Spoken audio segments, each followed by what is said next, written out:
E aí galera, sejam bem-vindos para mais um vídeo aqui no canal. E tá chegando a prova da EAR, segunda prova do ano. Então resolvi trazer uma questão aqui de física pra gente resolver da EAR. Eu sei que física costuma ser da prova da EAR nesses últimos tempos o calcanhar de Aquiles da maioria das pessoas. Então eu trouxe física e trouxe o assunto que pessoas têm medo, que é o eletromagnetismo, pra gente resolver uma questãozinha. Então se liga aqui, peguei uma questão de 2022 pra gente resolver aqui juntos, beleza? Vamos lá, vamos ler aqui a questão. Vamos lá, ele diz assim, ó: partículas beta são lançadas com uma velocidade de 227.500 km por segundo, perpendicularmente a um campo magnético uniforme B de intensidade 0,1 Tesla. Beleza, com o sentido indicado na figura.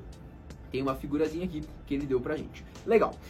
Essas partículas atingem um anteparo no ponto C, que é esse ponto aqui, a uma distância de 26 milímetros do orifício de entrada, no ponto A, após percorrerem uma trajetória igual a uma semicircunferência, essa trajetória aqui, ó, semicircunferência conforme a figura. Nessas condições foi possível medir a relação carga-massa dessas partículas no valor D.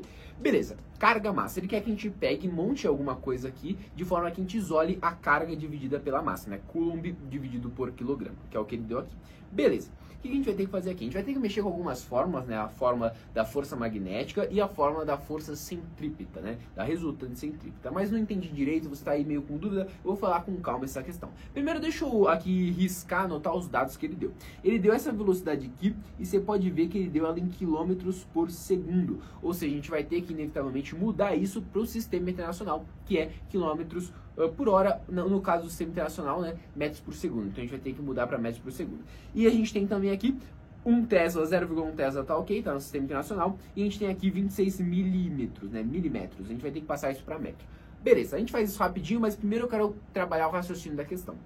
O que acontece aqui? Primeiro a gente tem que entender o que acontece quando a gente lança uma partícula, uma carga elétrica, na realidade, quando a gente lança uma carga elétrica dentro de um campo magnético. Quando a gente tem carga em movimento, quando a gente tem uma carga em movimento ali dentro de um campo magnético, ela vai sofrer a ação de uma força magnética que vai atuar nessa carguinha, beleza?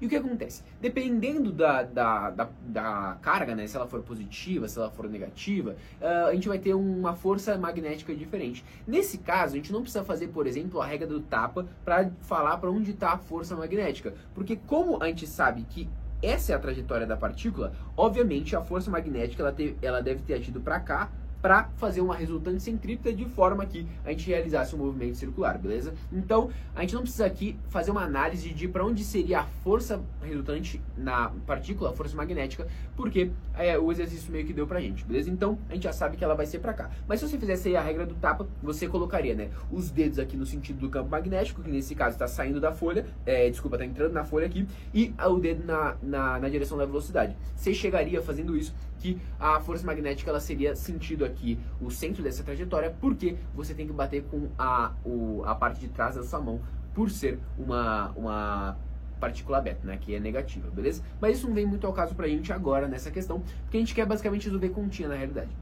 Vamos lá, mas o que a gente tem que entender nessa questão? A gente tem que entender que quem vai agir como resultante centrípeta? Para a gente ter um movimento circular, a gente precisa de uma força que age como resultante centrípeta, uma força que atua para o centro. A gente precisa disso para ter um movimento circular. E nesse caso, a força que está atuando na partícula, para a gente, é uma força magnética. Portanto, a força que vai atuar como resultante centrípeta é a força magnética. Então, nessa questão, o que você tem que fazer? Você tem que basicamente igualar a força magnética e a resultante centrípeta. A fórmula da força magnética e a fórmula da força centrípeta, da resultante centrípeta. Fazendo isso, você vai chegar no que ele pediu. É só isso que faz a questão, beleza? Eu quis dar essa introdução um pouco maior, falar um pouco sobre o campo magnético, sobre as forças que agem na partícula, mas o que você tinha que saber aqui é que quem vai atuar na partícula que está entrando aqui, se tivesse uma partículazinha aqui, quem iria atuar nela?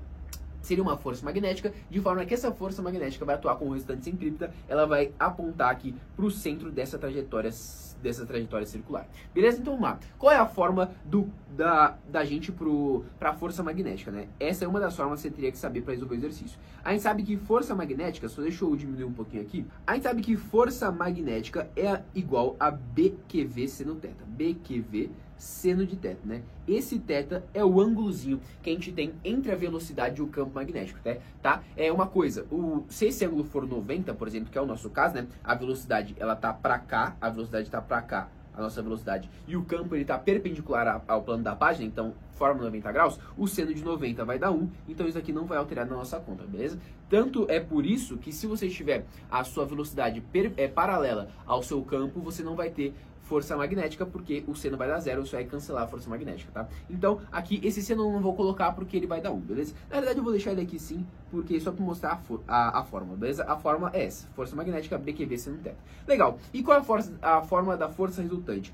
Força resultante centrípeta, né? A resultante centrípeta, vou botar aqui sim, resultante centrípeta é o quê? mv² sobre R, né? Ela lembra a forma da energia cinética, mas é um R ali embaixo. Beleza, se esse V aqui, ó, esse V com esse quadrado aqui, né? Tem V dos dois lados, divide os dois lados da equação por V. Beleza, e aí o que a gente pode fazer mais aqui? Vamos lá, vamos ver o que a gente já tem. A gente tem BQ igual a M, Q dividido pela massa que é o M. Então eu vou isolar a razão carga-massa. Eu vou ter o que aqui, ó? Vou ter Q, deixa eu botar mais pra cá. Eu vou botar aqui embaixo, ó, acho que vai ficar melhor. Eu vou ter o que aqui, ó? Eu vou ter carga dividido pela massa, que é isso que eu quero isolar. Carga dividido pela massa, eu passei essa massa aqui para baixo e vou passar isso daqui para baixo. Vai ser igual a V, sei quanto é que é isso em incógnita, é V dividido por BR. Agora é só substituir os valores que ele deu, beleza? Assim, você poderia até saber essa forma de um pouco mais de cabeça, né? Você poderia saber o que acontece quando você junta essas formas já de cabeça. Só que eu quero que você entenda o raciocínio, o porquê que a gente está fazendo isso, por que a gente está igualando a resultante centrípeta com a força magnética. A gente está igualando porque quem atua como resultante centrípeta é a força magnética, beleza? Então pronto. Feito isso, o que eu vou fazer aqui? Eu vou simplesmente jogar os dados nisso daqui que eu achei. Só que os dados, como eu disse, eles estão em outra unidade. Se eles estão na unidade errada, eu preciso mexer neles para que eles fiquem na unidade certa. Vamos lá, como é que eu vou fazer isso? Vamos analisar os dados que a gente tem aqui, né? Os dados que foram dados aqui. A gente tem esse 227.500, né? A gente tem isso aqui, quilômetros por segundo. Como é que eu vou passar isso daqui para metros? Se liga, para metro por segundo.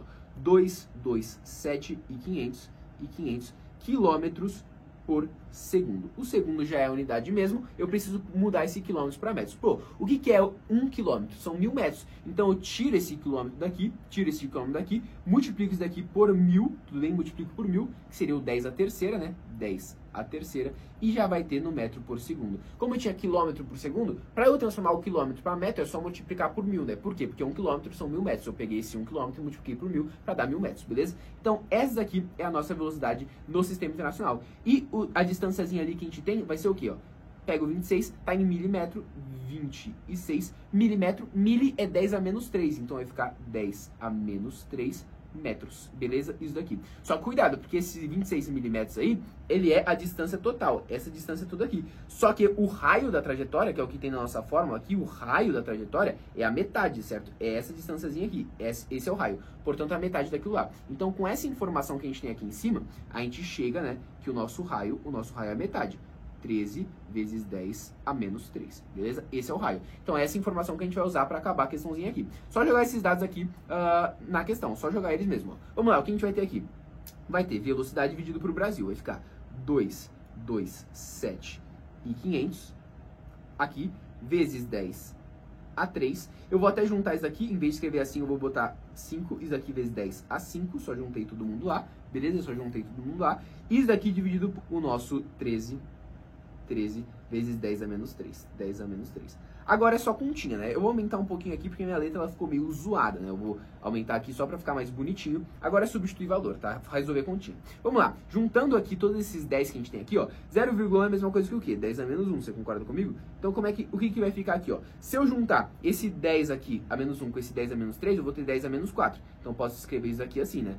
13 vezes 10 a menos 4. 13 vezes 10 a menos 4. Esse 10 a menos 4, ele passa lá para cima como positivo, né? Vai mudar esse sinal aqui. A gente vai ter, portanto, aqui 2,275 dividido por 13 vezes 10 a 9, beleza? Agora é só fazer essa divisão aqui. Você pode fazer na marra, né? Você pode pegar aqui e fazer 2,275 dividido por 13 na marra. Você pode fazer isso na marra. Ou você pode fatorar esse número. Isso daí vai dar pra gente 175, né? 175. Então, a gente vai ter aqui 175, vou até botar aqui embaixo, ó. A gente vai ter aqui carga pela massa, é a mesma coisa que 175 vezes 10 a 9. Só que eu posso escrever isso como 1,75 vezes 10 a 11, beleza? Vezes 10 a 11.